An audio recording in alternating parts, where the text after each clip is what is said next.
Bienvenue dans cette vidéo. Aujourd'hui je vais parler de friperie. Je fais un peu cette vidéo pour déconstruire tous les préjugés qu'on peut avoir sur la seconde main, mais je vais commencer par parler du problème de l'industrie textile.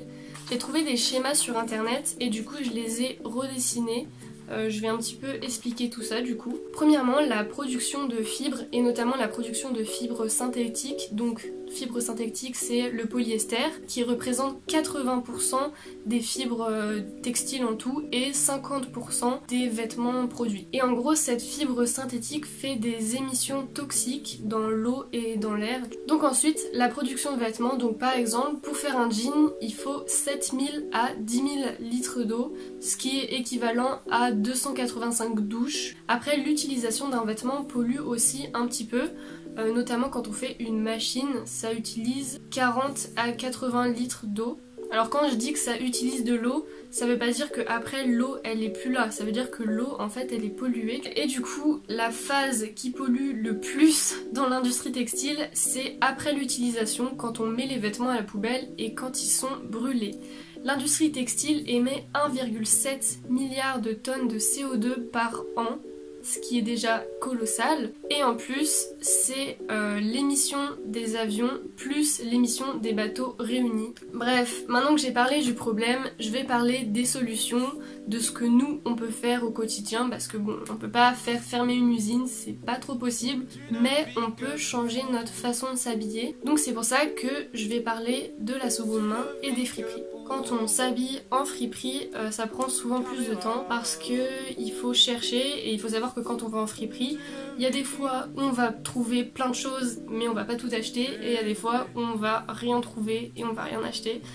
Mais bon, c'est comme ça, c'est le jeu en fait. Donc maintenant, je vais montrer un petit peu des trouvailles que j'ai déjà fait en friperie, etc. Quand je dis des trouvailles, c'est pas forcément des trucs de grande marque, c'est aussi des trucs que juste je trouve super jolis et que j'ai eu à des prix vraiment raisonnables. Alors il faut savoir que je m'habille en seconde main depuis plus d'un an. C'était vraiment fin 2019 je dirais. Début 2020, quelque chose comme ça. Quand je vais à Bric-à-Brac, donc Bric-à-Brac c'est comme Emmaüs mais c'est à Lyon en fait, ça s'appelle comme ça. Donc quand je vais à Bric-à-Brac, souvent je vais dans les rayons hommes parce que je trouve beaucoup plus de choses à ma taille. Et du coup souvent chez les hommes je trouve des pantalons hyper sympas, donc voilà, j'en ai trouvé plusieurs. Donc par exemple, ça c'est un petit jean Levi's. Je montre juste un autre jean que j'adore, je le trouve vraiment méga confortable. C'est un jean comme ça, qui fait un petit peu pantalon de travail parce qu'il y a des poches, etc. Et la marque c'est Maverick. Et en fait je connaissais pas du tout cette marque, du coup je me suis renseignée un petit peu sur internet. Parce que quand j'achète des vêtements qui a une marque que je connais pas, j'aime bien me renseigner sur internet pour connaître un petit peu l'histoire du vêtement. Et en fait c'est une marque qui fait des vêtements de travail pour les hommes, et en fait c'est un pantalon qui de base coûte à peu près 80 €.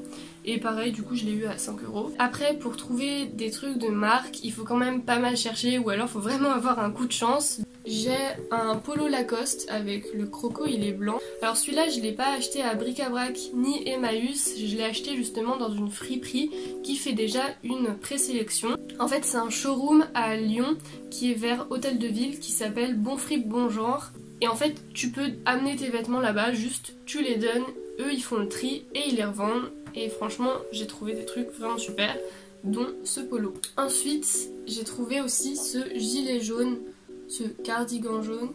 Il m'a coûté 7 € et la marque c'est Affibel. Et je me suis renseignée sur cette marque, c'est une marque française qui fait des vêtements 100% coton.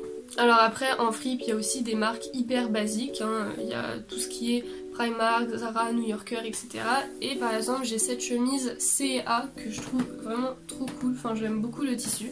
Je pense que je vais en faire quelque chose d'autre, enfin je vais utiliser le tissu pour faire quelque chose.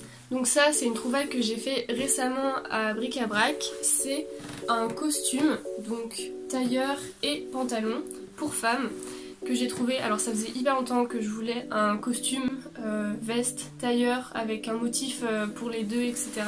Du coup je suis hyper contente. Il est de super qualité et il m'a coûté 11 €. Après quand je vais en fripe, je sais très bien d'avance que je vais pas trouver quelque chose qui est exactement à ma taille, c'est vraiment hyper rare. Du coup par exemple le costume tailleur pantalon, c'était du 42, donc la veste elle est un petit peu grande mais j'aime bien le style, du coup je l'ai gardé tel quel. Mais le pantalon était 10 fois trop grand, du coup je l'ai juste réajusté. Et en fripe du coup on peut aussi trouver des accessoires et j'ai trouvé ce foulard. Je trouve que le tissu est vachement sympa. Ça fait un petit peu vintage et tout mais trop cool.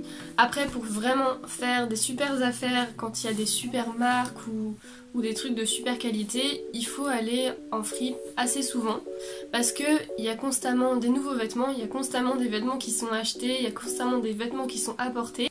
Et un jour j'ai eu un coup de chance et j'ai trouvé ce sac Gucci qui est hyper vintage. Je le trouve vachement sympa et ça se voit vraiment qu'il a une grande histoire, il a vraiment vécu parce qu'il est un petit peu abîmé de partout. Commencer à s'habiller uniquement en friperie c'est quand même un gros changement, c'est vraiment beaucoup de changements d'habitude etc. Mais franchement c'est faisable et ça apporte beaucoup de points positifs, notamment au niveau du coût des vêtements parce que ça coûte beaucoup moins cher et si on n'en veut plus, on les ramène juste au magasin, ils les revendent et puis voilà. Ou alors on peut les revendre sur des plateformes comme Vestiaire Collectif, Vinted ou Depop. Bref, merci d'avoir regardé cette vidéo. J'espère que j'aurai donné un point un peu plus positif sur la seconde main et ce que ça apporte. Et que je vous aurai aussi un peu plus informé sur l'industrie textile et la pollution. Donc voilà. Merci d'avoir regardé cette vidéo et moi je vous dis à bientôt. Car tu ne vis que pour les caméras. Les appareils.